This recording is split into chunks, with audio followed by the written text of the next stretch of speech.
Firman Kudus Kebangunan Pagi, pengkajian kristalisasi, hidup dan melayani menurut ekonomi Allah mengenai gereja.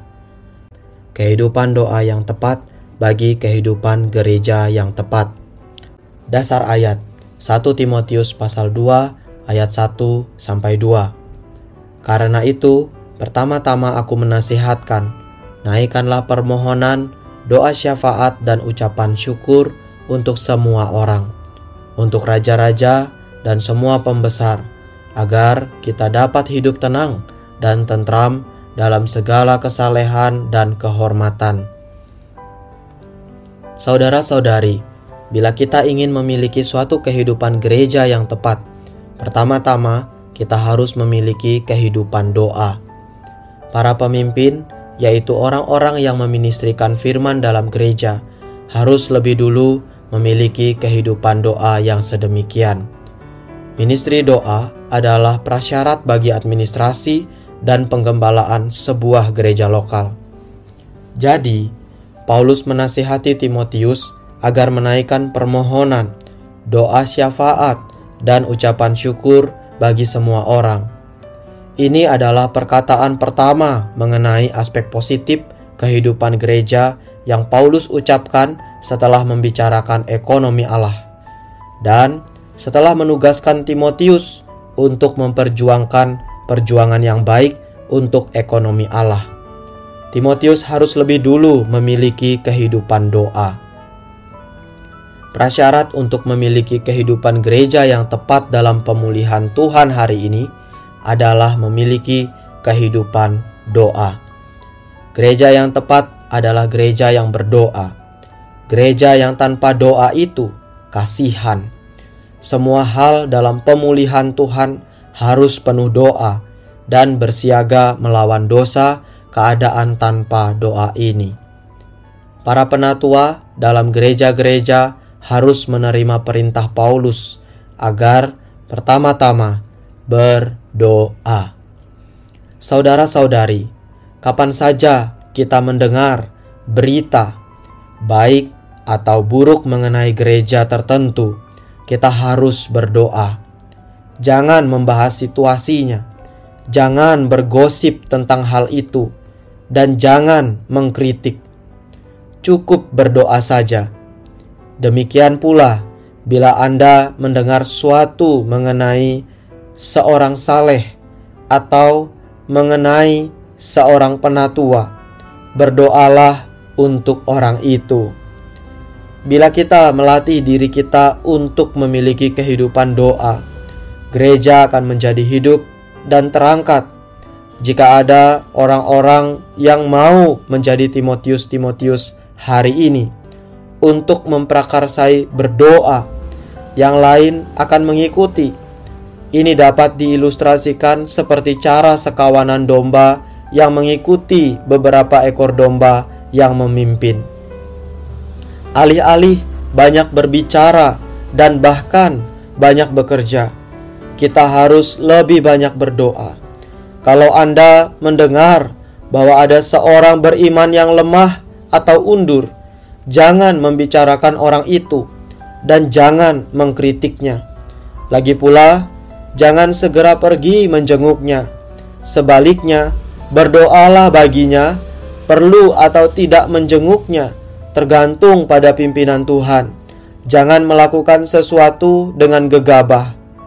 Bila Tuhan tidak memimpin Anda untuk menjenguk kaum saleh yang undur, jangan menjenguknya seturut kemauan Anda sendiri.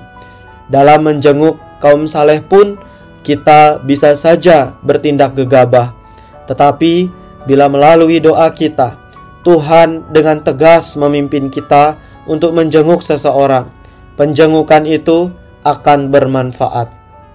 Kita juga harus berdoa bila kita mendengar tentang masalah-masalah di antara kaum saleh. Jangan beranggapan bahwa kita berpengalaman dan bersyarat untuk memecahkan masalah-masalah. Bila kita mengetahui tentang masalah di antara saudara-saudara, kita harus membawa perkara itu kepada Tuhan di dalam doa kita. Hal pertama yang harus dilakukan oleh para penatua dalam memelihara gereja adalah berdoa.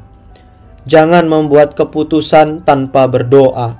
Jangan mengkritik seseorang atau memujinya tanpa berdoa dulu baginya. Sebelum melakukan apapun, kita perlu berdoa. Selanjutnya, doa-doa kita jangan ringan atau dangkal. Doa-doa kita harus menyeluruh. Hanya setelah kita mendoakan suatu perkara secara tuntas, baru kita membuat keputusan mengenai hal itu, bukan oleh diri kita sendiri secara merdeka, tetapi dalam keesaan dengan Tuhan dan menurut pimpinannya. Bila para penatua berbuat demikian, kehidupan gereja dalam lokalitas mereka akan terangkat dan tepat.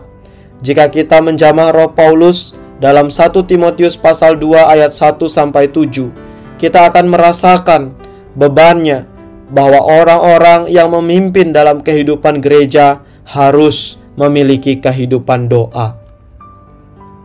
Dalam ayat-ayat ini, Paulus seakan-akan memberi tahu Timotius, "Aku telah menunjukkan kepadamu gambaran yang jelas tentang ekonomi Allah dan bagaimana ekonomi Allah berlawanan dengan ajaran-ajaran yang lain. Aku juga telah menunjukkan kepadamu bahwa dalam belas kasihannya Tuhan telah membuatku menjadi contoh ekonominya.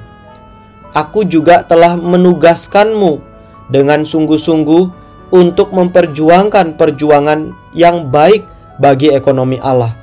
Kini di dalam rohku ada beban untuk menasihatkanmu agar berdoa.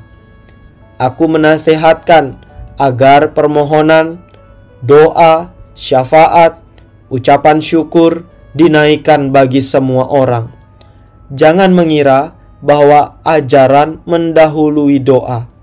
Tidak, doa harus yang pertama dan ajaran yang kedua. Mari kita berdoa. Tuhan Yesus, syukur atas ekonomimu. Tuhan, bawalah aku esa dengan Tuhan, sehingga Tuhan memimpin aku memiliki kehidupan yang tepat terhadap gereja, terhadap saudara-saudari, dan terhadap segala perkara. Terima kasih Tuhan Yesus. Amin. Demikianlah Voice Note Firman Kudus Kebangunan Pagi hari ini. Tuhan Yesus memberkati.